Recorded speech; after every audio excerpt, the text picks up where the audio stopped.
Hello and welcome to my channel where I discuss all the ways in which I feel other. Today I'm going to be discussing my experience with moving upstate New York from New York City. I moved in 2016 and I think this is a very relevant discussion with so many people looking to move outside of New York City or looking to leave LA. Whatever large city that you're looking to leave and you're considering other smaller cities, I think this discussion would be very helpful for anybody who's looking to move, and there are just certain things that you may not be considering right now that you should definitely think about. I'm not here to sway anybody in either direction. I'm not saying you should move or that you should stay. I think people should do whatever is best for them, do whatever works for you.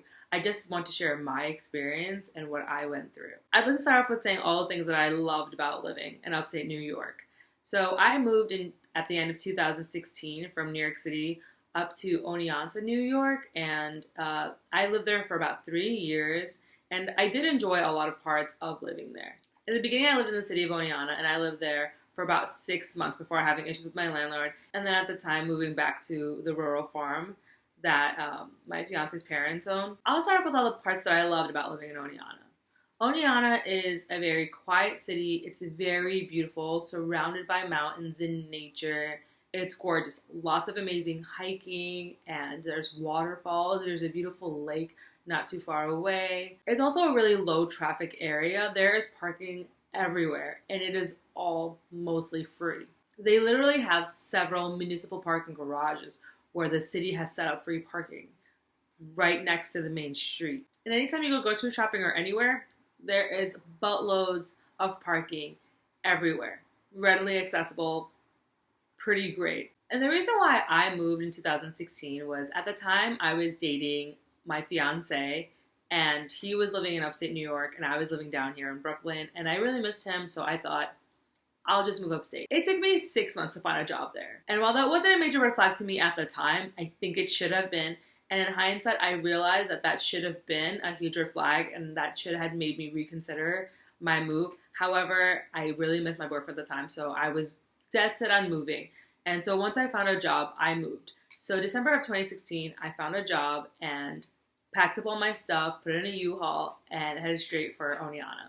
Originally, I thought it was great. We found this super cute apartment with a backyard for a very low rent, and it was within walking distance of my job, and it all seemed really amazing at the time. However, as soon as I got there, I realized very quickly that while rent might seem low upstate, you do also have to pay for heating. And because there's about approximately 5 to 6 months of cold weather in upstate New York, you have to pay a lot of money for heating. I was spending close to $600 or $800 just on oil for heating our apartment. I also very quickly developed a lot of medical and mental health issues with moving. I immediately got a bald spot right here from all the hard water. And there was also a lot less sunlight, so I was severely vitamin D deficient. I was feeling a lot of stress. I was very lonely because there's a much lower population. Where I lived, the population was 14,000 people, and I thought, that's great. That's a pretty decent sized city. However, that's the population only when the two colleges are in session. When colleges were in session, the actual population of the town was 7,000. And so I lived in a small town, which I wasn't even aware of until the winter. The winter in Oneonta is pretty grueling. It is very cold. It snows a lot. It's not uncommon to have a foot, 2 feet, even 3 feet of snow in the dead of winter. And the dead of winter lasts for a very long time. Winter in Oneonta starts towards the end of October and lasts usually through April. And you're getting heavy snowfall for a lot of that. Being from New York City, I was just learning how to drive. So even though I had my license, it was still very hard for me to learn how to drive, maneuver around winding country roads, and driving in the snow. Another issue that I had that I came across quite often was how inaccessible New York City was from Oneonta. There was no train from Oneonta down to New York City, so I had to take the bus. And the Trailways bus, not very reliable, not very comfortable, and it's about a 5-hour ride from there into Manhattan and then about another hour into Brooklyn. So anytime I wanted to visit my friends or my family, it was 6 hours one way. And it was a fairly expensive ride to go somewhere within your own state. Because of this, I couldn't travel down to the city very often. So even though I thought I can just go back home, we're not that far, I can see my family, it was actually a pretty difficult thing to do, to go back down to the city very often, Not to mention I couldn't do day trips. It would have to be weekend trips. So anytime I wanted to spend time with my family, I had to plan it ahead. I had to usually book an Airbnb, figure out a lot of logistics, and there were even times where the bus just decided it was not going to run even though I had a ticket, and they said, you can go tomorrow, no buses today. Another important thing to consider when you're moving is what the amenities are like in your specific city. Being from New York City, I was very used to going to New Paltz and other places that are very close to New York City. However, I wasn't used to being in an area that was much more rural and didn't have a whole lot of restaurants, didn't have a lot of bars.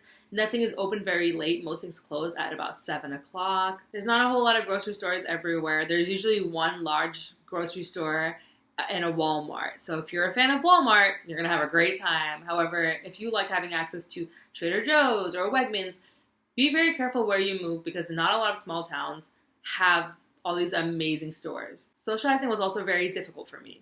I learned really quickly that Oneonta had a lot of tight-knit circles. When most people live in a small town their entire lives, they've grown up with each other, they've gone to high school each other, colleges together usually, and so they've known each other their whole lives, so their circles are very, very tight-knit. And for me to move there not knowing many people, I struggled a lot, and I found that I just didn't fit in. There's also not a very large immigrant population out there. Also, being from New York City, I had a lot of very different ideas than a lot of people in the country did.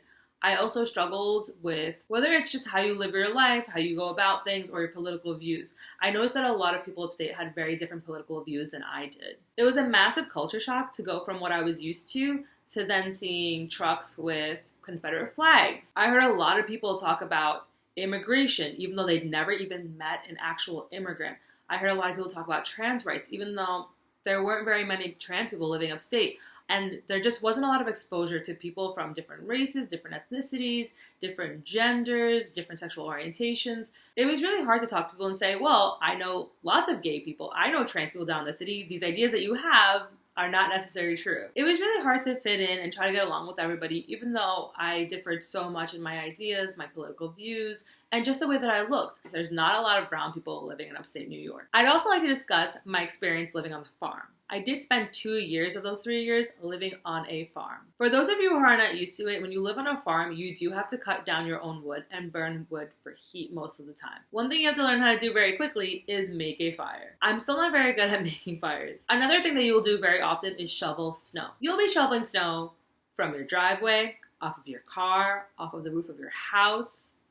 You will be shoveling a lot of snow. Because it snows so much, it's really hard to get around during the winter, and so you'll be spending much of the winter in your home either by yourself or with your partner. You won't be able to drive around and see your friends all the time. It's very difficult to get around in the dead of winter. We lost power a lot in the winter. There's also not great internet access out in the country, and so every time it snows, you may lose power, you may lose internet access, phone access. And a lot of people say, well, didn't you love living in the country? You should have saved so much money. And yes, a lot of things are cheaper in the country. Rent is a lot cheaper, and some of your costs of living might actually be cheaper. Groceries will be cheaper. One thing I'll say that is much more expensive is owning a car. I'm not used to owning a car because living in New York City most of my life, I never had to own a car. And so when I moved upstate, it was my first experience purchasing a car and driving regularly. And so I didn't realize all the different costs associated with owning my own car, paying for gas, maintenance, all these different things. And it really added up. I also wasn't used to paying for my own heating, so that was a cost I didn't factor in. I also didn't factor in how hard it was to find a job up there. After getting my first job, which took me 6 months to get, and this was back in 2016, and anytime I wanted a job after that, it was the same experience. It was very difficult to find jobs, especially good jobs that paid well, and most of them did not provide benefits because they're small companies upstate New York, and so a lot of the time, you're forced to get your own benefits and you're making a lot less money. And you think that it's going to go much further, but then when you factor in owning a car and all these other costs like heating, your costs do really go up. After 3 years of living upstate, I learned several things. It is nice having a washer and dryer. It is really nice having a dishwasher, having your own parking, and having lots of space. It's great. We would have barbecues all the time, and I really enjoyed all of those things. However, my costs of living did not go down. If anything, they went up and my pay went down a lot. So I was not saving any money when I lived upstate. And that's my own personal experience. I know a lot of people don't experience that themselves. I met a lot of great people and I'm grateful that I had that experience and I wouldn't have traded it for anything in the world. But I do wish I would have considered it a little bit longer before moving. One thing I would have done differently is move within a train line of New York City. It's a lot easier to travel by train. And there are a lot of trains in upstate New York that do go downstate. So if you live in Albany, there's a train. I believe there's a train in Binghamton. So there's a lot of places you could live by a train line and get to New York City in a much more shorter time frame. And it'll be a much more comfortable and easier commute. Another thing worth considering is, are you okay with living far away from most of your friends and family? If you don't have a lot of friends wherever you're moving to, it's going to be really hard to adjust. And it's going to be a culture shock for sure. After 3 years of living in the country and not being able to make it work for me, I finally decided to move back down to New York City. In January of 2019, I came back to Brooklyn, and I'm really glad that I made the move back. It's really hard living here during a pandemic. However, I'm much happier being closer to my family and friends, even if I can't see them often, because when I do see them, it's all the more satisfying. I love my life here. I have a great job here, and I'm able to walk around much more easily and freely. It's a lot easier not having to worry about my car and where to park, and my financial situation is just a lot better for me personally. The one thing I would really like to impart to anybody who's considering moving is please research where you're going. Please learn about the population size. Please learn about the local ordinances. Before you move, visit the area. See if you really like it. Research what the weather is going to be like. Are you okay with that type of weather? Will it be vastly different than what you're used to right now? Also consider, if you do move and you don't like it, how hard will it be for you to come back? And will it be worth it? For me, it was worth the move. I'm glad that I did it. However, I'm much happier now that I'm back in New York City. I'd love to hear your thoughts, so please comment and let me know if you've had a similar or a very different experience. Please like and subscribe so you can see more videos like this.